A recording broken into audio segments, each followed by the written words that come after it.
Hello everyone. Today we will start with a new chapter, that is chapter 3, ruling the countryside. Now first let's learn what are our learning objectives.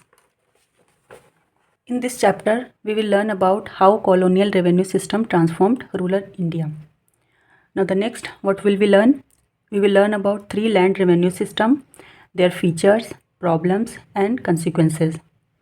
And next we will learn why peasant rebellion occurred when they did. Now we will link this to modern agriculture and governance issues.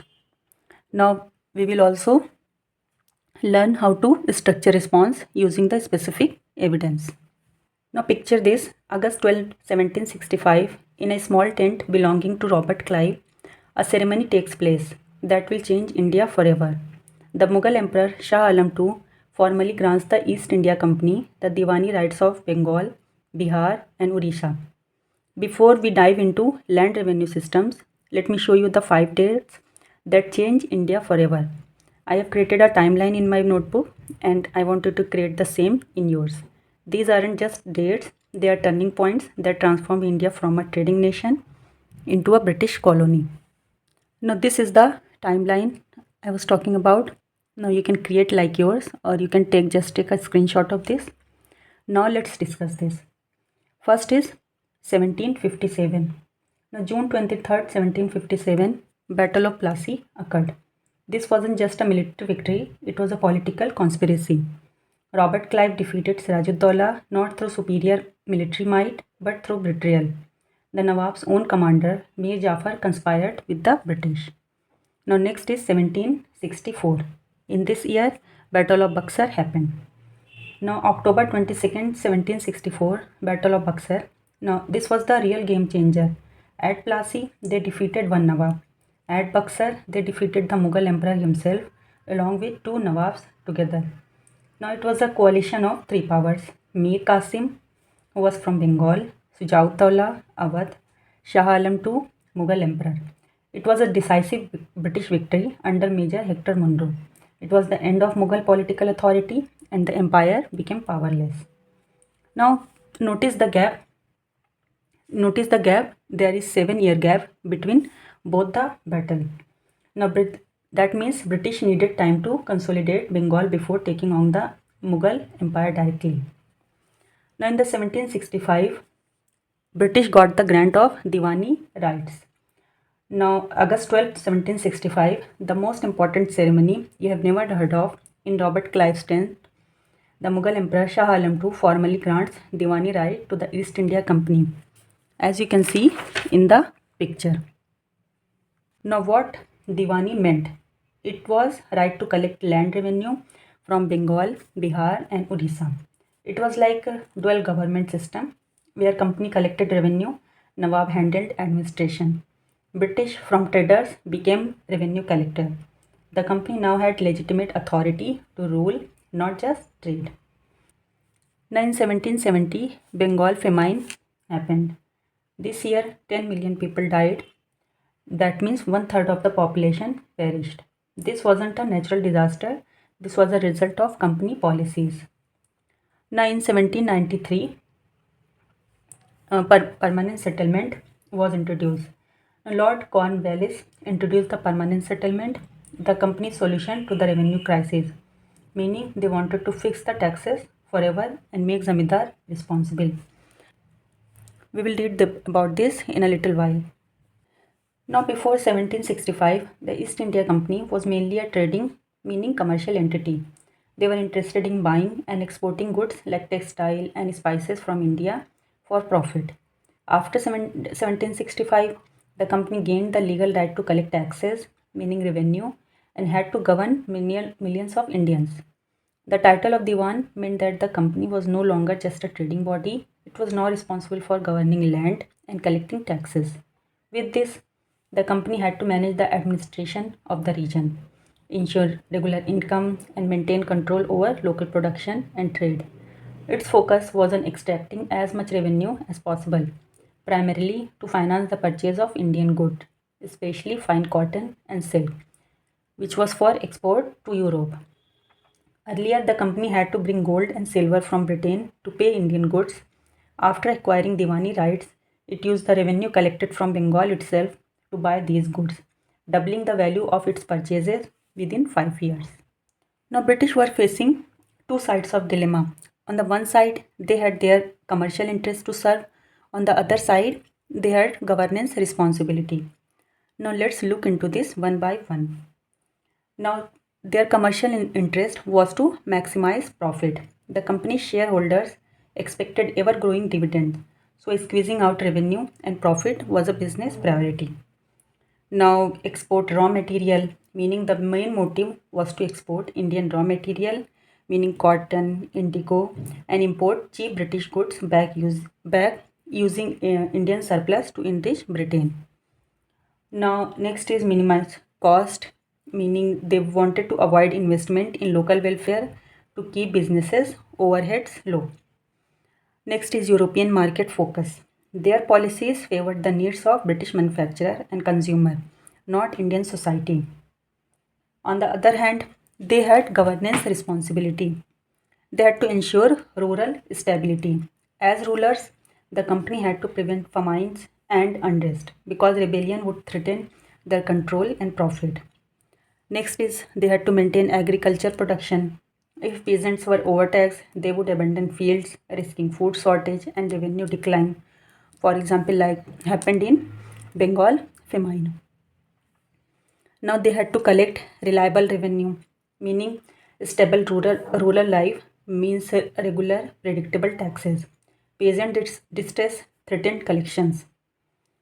Now they had some local welfare concerns, meaning over time pressure grew from parliament and public opinion to govern justly and prevent scandals of exploitations. So what was the result of this? It was a fundamental conflict of interest. The company could not be both a ruthless profit maximizer and a responsible welfare oriented government. As a result, their short term revenue drives led to exploitation, famines, and administrative crisis. For example, like in Bengal famine in 1770, need for permanent settlement in 1793. Now, British Parliament eventually intervened with Regulating Act of 1773 and 1784 to force more responsible governance. Now, let's start with the Bengal famine. What was the causes and what was the consequences? Now, the immediate causes were companies' revenue policies were exploitative. It forced artisans to sell their goods at very low price, causing them to abandon their crafts and villages. Peasants faced heavy revenue demands, often beyond their capacity to pay, leading to widespread distress in rural area. Now, as a result, both artisanal production and agriculture cultivation declined sharply, causing an economic crisis in Bengal. The situation worsened with the famine of 1770, which killed about 10 million people, approximately one third of Bengal's population. The company did little to provide relief or reduce taxes during this disaster, further aggravating the suffering of the people.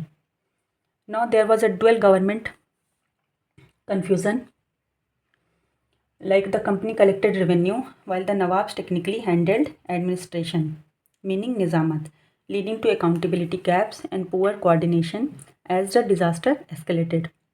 Now, frequent famines and low agriculture productivity devastated the region. This made company officials realize that without improving agriculture and stabilizing rural incomes, their own revenue collection would remain uncertain and unreliable. Thus, there was a growing consensus that investment in land and agriculture improvement was necessary for both economic recovery and steady revenue flow. Let's see how British introduced reform. First, let's see what was the permanent settlement. Now, after the 1770 famine disaster, company officials realized that without improving agriculture and stabilizing rural income, their own revenue collection would remain uncertain and unreliable. This led to the introduction of permanent settlement in 1793. Let's see what was the theoretical framework. Now, Rajas and Talukdars were recognized as zamindars, who were made responsible for collecting rent from peasant and paying a fixed revenue to the company. The revenue amount was fixed, meaning permanent. from where name comes from permanent settlement, meaning it would never be increased or decreased in the future. The land tax paid by zamindar to the company was permanently fixed. Now, zamindar received hereditary rights, and by fixing the revenue demand, zamindar was expected to invest in land improvement, as any increase in agriculture production would benefit them directly, while the company would enjoy a regular and predictable income. Now, loyal landed class, meaning zamindar, would support British authority, helping ensure order and rural control. Now, Cornwallis modeled this on British landed aristocracy, aiming to transplant a system he knew to Bengal, making administration easier and smoother. Now, the British government collected 89% of revenue as fixed tax revenue from zamindar. This did not change over time. Now, zamindar became hereditary owners. They kept 11% of the revenue as profit. They gained right to sell, mortgage, and inherit land but could lose if they missed payment, meaning there was a sunset law auctions. So, why was it called sunset law? The deadline for tax payment was very precise. Payment had to be made before sunset of the due date. Failure to comply within this strict timeline triggered automatic loss of rights and auctioning of the property. Now, zamindar collected rent from the peasants with almost zero government intervention in selling or enforcing rates. Now, the payments now now the peasants became tenants under zamindar. They paid variable, often high rent, because there was no state regulation. Peasants were vulnerable to exploitation, eviction, and debt cycle due to the zamindar's need to secure their own revenue obligation. The peasants were supposed to receive pattas, meaning a lease agreement. Now, pattas contain details of land and rent, but this was widely ignored. So, what was the problem and consequences of permanent settlement? Now, let's see. Now, permanent settlement, which was introduced in 1793 under Lord Cornwallis with the aim to stabilize revenue collection, it created a class of loyal landlords. Now, let's see the problems. First is high revenue demand. Fixed revenue often exceeded what peasant could pay, especially during the bad harvest. When zamindar defaulted or couldn't pay their land, when zamindar defaulted or couldn't pay, their land was auctioned to recover dues, leading to land ownership instability and transfer to new landlords. For example, Burdwan auction 1797. Burdwan, which is in present day West Bengal, was one of the largest zamindaris in Bengal. It was owned by a very powerful zamindar family. In 1797, the zamindar of Burdwan failed to pay the fixed revenue to the company. As per the new law, the company auctioned the entire estate to recover dues. This shocked Bengal's aristocracy. It meant even the richest zamindar were not safe from losing their estate if they missed a payment. Now, next is there was no natural relief. Natural calamities like flood and droughts made it impossible for peasants and zamindar to meet revenue targets. The absence of mechanism for relief compounded the economic distress and default risk. Next is zamindar exploitation. As zamindar faced revenue stress, they often increased rent, overburdening peasants. This led to widespread peasant impoverishment, debt, or land eviction. Now, the fixed revenue was set historically. It was not adjusted for inflation or price change. When price rose, the revenue did not increase accordingly, leading to the company's loss. This demonstrated the flaw. Fixed revenue could become inadequate over time. Now, there were fictitious sales also. Now, the zamindar sometimes colluded with relatives or cronies to buy back their land at artificially low prices or sell to friends, which in turn meaning they manipulated the auction system. This reduced land transfer transparency and often benefited the zamindar elites unfairly. Now, H.T. Colbrooks has also observed that the powerful ryots sublet their lands to poorer cultivators at high rent, trapping them in perpetual poverty and debt cycle. The term riots itself refers to a peasant or cultivator who worked the land, often as a tenant under landlord or zamindar. Now let's revise, why did permanent settlement fail? The peasants were subjected to extremely high rents and exploitative lending practices. They had to borrow cattle, seed, and food from the powerful ryots at exorbitant rates, trapping them in a cycle of debt. This economic exploitation led to chronic poverty and lack of motivation among the actual cultivators. The perpetual debt and poverty of peasants created a class of landless and hopeless peasants. This not only caused human suffering but also threatened social stability in the countryside. The permanent settlement had aimed to create a class of landlords who would invest in land and improve agriculture. Instead, it led to the emergence of absentee landlord with the burden falling on the poorest cultivator. Colebrook's observation highlights the failure of the system to protect the interest of the actual tillers of the land. Now let's see the other systems, land revenue system introduced by the British, and deeply understand the differences among the three major land revenue system, which is the permanent settlement, Rayatwadi and Mahalwadi. Now let's see the permanent settlement. It was introduced where? Bengal, Bihar and Odisha. Now who introduced this? Lord Cornwallis.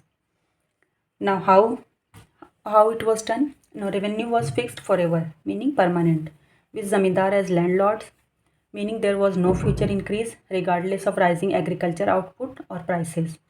Zamindar collected rent from the peasants, meaning ryots, and they kept a portion, meaning they kept 11%. They paid fixed share to the British, which was 89%. If zamindar defaulted, their lands could be auctioned. And what was the impact? It created a powerful landlord class and there was widespread peasant exploitation. Now, there was no relief during calamities. Company revenue stayed static even as rural distress grew. Now, the next system is Rayatwadi. Now, it was introduced in the Madras, Bombay, and Assam. Now, who introduced this? Thomas Munro and Alexander Reed also had a role to play. Now, how it was done? Direct settlement. It was a direct settlement with individual peasant. There was no zamindar involved. Now, peasant recognized as landholders, they paid revenue directly to government. Now, revenue periodically revised. It was not permanent. Typically, one third or half of the total produce. It could go higher in practice. Now, survey and measurement used before assessment.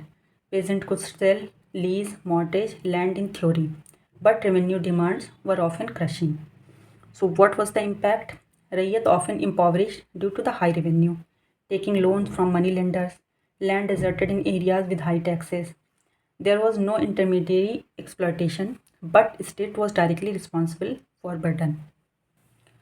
Now, where was it introduced? It was introduced in UP, Punjab, Gangetic Valley, and Central India. Who was responsible for this? Holt Mackenzie. Now, how it was done? Revenue assessed for entire village, meaning entire village was called as Mahal, and they were collectively responsible. Village headman or Lambardar they were appointed for collection. Revenue was revised every 20 to 30 years, meaning it was flexible. It often kept very high, up to two-thirds of the yield at times. Now, ownership often collective or by heads of families. Merchants and money lenders would take over land if taxes weren't paid. So, what was the impact? It undermined big talukdars focused on community responsibility. It was peasant resented. There was widespread default. It contributed to discontent and revolt. Revolt of 1857. Now let's see in detail Rayatwadi system, and we will focus on its features and problems. So there were certain positive aspects and certain negative aspects of this system, as it happens in every system. Now let's discuss this. Under Rayatwadi, the British government collected land revenue directly from each peasant. There were no intermediaries like zamindar. This means farmers interacted with officials, not landlord. Now, the cultivator was recognized as the owner of his land as long as he paid taxes. Each rayyat or peasant had legal right to his land. He could sell, mortgage, or gift it. 45 to 55% of production were taken as the tax. The government assessed the likely annual produce and set a tax rate. It was typically about 45 to 55% of the yield. This was very high, often more than in other systems. Now revenue was not fixed forever, like in permanent system settlement. It could be assessed and revised annually or periodically based on new surveys. As there were no intermediaries, no zamindar or landlord class, the government dealt only with the cultivator. This intended to reduce the exploitation by the middleman. But there was some problem with the system as there was high revenue demand. Although intended to be fair, assessments were frequently excessive, up to half the produce, regardless of crop failure or market prices. Many peasants struggled to pay. Now, if taxes couldn't be paid, peasants often abandoned their land, leading to empty villages and reduced cultivation. This was common in drought year or after crop failure. Now, government tried to precisely measure and assess each plot's productivity. Now, in practice, outdated or incorrect surveys led to unfair tax demand, and it led to disputes and loss of trust. Now, direct annual assessment for every peasant was labor intensive and expensive for the colonial administration. Officials struggled to keep up with the survey, record keeping, and monitoring payments across huge areas. Now, the next is Mahalwadi system. The Mahal, meaning village or group of village. It was treated as a basic unit for tax assessment, not individuals or landlords. The entire revenue demands was fixed for the whole Mahal. Now, the village as a community was held jointly responsible for paying taxes. If one farmer defaulted, the others had to cover, putting peer pressure to ensure connection. Now, the Lambardar, meaning village head, he was appointed as a chief collector. He acted as a local contact for the government and distributed the burden among the villagers. Now, at first, the state's share was set high, about 65%, 66% of annual rental value.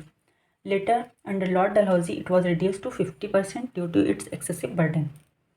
Now, the community or the village collectively owned the land in the eyes of the law, often following local custom, though individuals often still cultivated specific plots. So, why was the Mahalwari chosen? Now, British administrator, especially Holt Mackenzie and later William Bentinck, wanted a system that mirrored North India's deeply rooted village communities.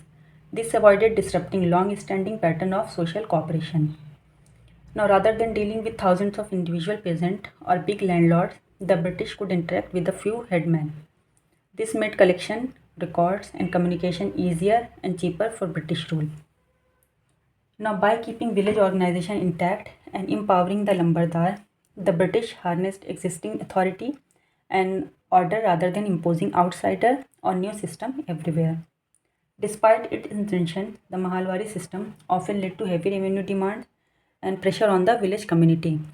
The headman sometimes exploited his position, and the peasant could still suffer from high taxes and debt. Let's take you on a journey not just across India but across continent. Imagine you are in 19th century Europe. Blue is the in color. No fancy dress is considered elegant without that deep, rich indigo dye. But here is the twist. The source of that blue is about to change the fate of thousands in Bengal and later light the fire of India's freedom movement. The Industrial Revolution rapidly increased the need for blue dye for textiles. Indigo, price for its intense color, was costly but in high demand. Now, in Europe, indigo competed with the local dye known as woad. Indigo's superior quality and the profitability for colonial powers led to a push for large scale cultivation in their overseas territories. Europe is craving blue dye for its exploding textile industry. Local wood can't keep up. So the hunt for more cheaper and deeper indigo begins. They look across the Atlantic to the Caribbean. During the 18th century, the French colony of Saint-Domingue, which is present-day Haiti, in the Caribbean, was one of the world's leading producer of indigo and sugar. These plantations were heavily dependent on the forced labor of African slaves, who were brought to the island in large number through the transatlantic slave trade. But in 1791, an unexpected event shakes the world. Enslaved people in Haiti rise up, overthrowing their masters. Haiti severely disrupted indigo production in the Caribbean, then the world's biggest source. Now desperate textile mills look towards India. Bengal becomes the new blue gold frontier. Now imagine being a farmer in colonial Bengal. Your family has farmed fertile lands for generations, growing enough rice to eat and sell. Suddenly, the British planter forced you to grow indigo, which was a cash crop that yields a beautiful blue dye but comes at a heavy cost. So why indigo cultivation was causing problem? Now, indigo plants have deep roots that suck nutrients from the soil intensively, leaving it depleted. After harvesting indigo, the fields become poor and unsuitable for growing staple food crops like rice or wheat. This ecological damage affected agriculture's sustainability for years. For farmers watched helplessly as their once fertile lands turned barren after years of indigo collection, leading to long-term farm decline. Now, because peasants were forced to dedicate their best land to indigo, the land for growing essential food crops sharply declined, heightening hunger and famine risk. The vulnerability of rural society increased as cash crop demand substituted subsistence farming. Now, the indigo system, especially in the contract model, meaning Rayatwadi, they trapped farmers in cycle of debt. They were forced into advance loan from planters at exploitative rates, which they struggled to repay due to the low prices for indigo. This perpetuated generational poverty as debt passed from parents to children. Now, this systemic poverty fueled peasant unrest and movements like the Blue Rebellion. Now, traditional agriculture, which was based on subsistence and local customs, were disrupted. The coercive cultivation system introduced social hierarchy, tension, and conflict. Villages lost their communal solidarity and autonomy as economic pressure and exploitation sowed divisions. Now, Indigo Rebellion was as much about regaining dignity and traditional rights as about economic survival. Now let's see how was indigo cultivated. Now there were two main systems of indigo cultivation, niche and rarity system. The niche system, it was introduced by European planters on their own land or rented land. Now planters directly controlled the land where indigo was cultivated. They either purchased or rented land from zamindars and used hired laborers to work on these lands. This was a plantation style system where the planters bore investment cost like bullocks, plows, and managed production. So, what was the advantage? It produced better quality indigo because planters controlled the cultivation and quality. The planters had direct control over production and profit. It could yield higher profit from the planters because they directly managed the operations. So, what was the problem associated with this system? Land conflict arose as planters leased surrounding land, often evicting peasants, leading to tension and violence. There was a labor shortage because laborers were also needed during the rice planting season, creating competition and scarcity. The system required high investment, that is, two plows per biga, which was expensive. It was difficult for planters to obtain large contiguous land, so less than 25% of indigo land was under this system. So the next system was Reyes system. So how it worked? Planters forced peasants to sign contract, meaning satta, obligating them to grow indigo on about 25% of their land. Peasants received cash advances at low interest rate from planters to cover initial cost. The peasant prepared and tended the crops. Planters supplied seed and equipment. After harvest, peasants had to sell indigo at fixed low prices, often below market rates. So, what was the problem faced by peasants? The advance system led to a debt trap, as peasants rarely earned enough to repay loans fully, leading to perpetual indebtedness. Indigo was grown on best soil, which peasants preferred for food crops like rice. Indigo's deep roots exhausted the soil, preventing rice or other food crops afterward, threatening their food security. So now put yourself in a peasant's shoes. Your land is starved by indigo again and again. Your food crops vanish. Your debt rises. One day you snap, like thousands of others did in 1859. This was the Blue Rebellion. Peasants stopped planting, attacked factory, and stand united, saying enough to colonial power. Fast forward to Bihar in 1917. The same indigo planters, the same exploitation, but now under another historical figure enters, which is Gandhiji. Instead of violence, he brings satyagraha, peace, meaning peaceful mass protest. Champaran becomes the testing ground for what will become India's freedom strategy. The British finally abolished the forced indigo system. Now, indigo timeline is not just about history, it is about economic exploitation, colonial capitalism, and peasant agency. It shows how local resistance can become a national movement. For answer writing, connect Blue Rebellion and Champaran. Both show how agrarian distress led to iconic resistance. A reminder, the history's biggest waves often start in the smallest villages. Now the next is Blue Rebellion. The peasant fight against indigo planters was both courageous and clever. Now combining a spectrum of resistance method. Their tactics can be broadly classified into two types: passive resistance and active resistance. Now passive resistance meaning first they refused to grow indigo. The peasants simply said no. They stopped working on the indigo fields. By withdrawing their labor, they disrupted the entire production cycle. Now they stopped paying rent to planters. They refused to pay rents demanded under the oppressive contract, which was Satta, hitting the planters financially. Now the community collectively shunned planters and their agents. This social isolation included refusing to work for them or supply them, weakening planter control. So, how did they actively resist? They attacked indigo factories. Frustration boiled over into direct action. Now, meaning factories, warehouses, and depots were attacked and damaged to stop indigo processing and shipment. Now, peasants destroyed property like tools, bullocks, and buildings that supported the indigo production system, increasing planters' cost and risk. Now, peasants organized a large gathering to unify their voice, spread awareness, and plan coordinated action across villages. Now, the revolt was not isolated but spread widely, with coordinated effort enhancing its effectiveness and scale. Now, so who are the support base? In the rural area, it was peasant, women, zamindars, headmen. In the urban, Bengali intellectuals, press support. So, how it was culturally supported? Like in the form of play. Like one famous play is Neil Darpan play and Hindu Patriot newspaper. Indigo Revolt of 1859 was a watershed moment in colonial India's history. It was not just another peasant uprising, but a moment with immediate and far-reaching consequences. So, what was the immediate outcome? The Indigo Commission investigation.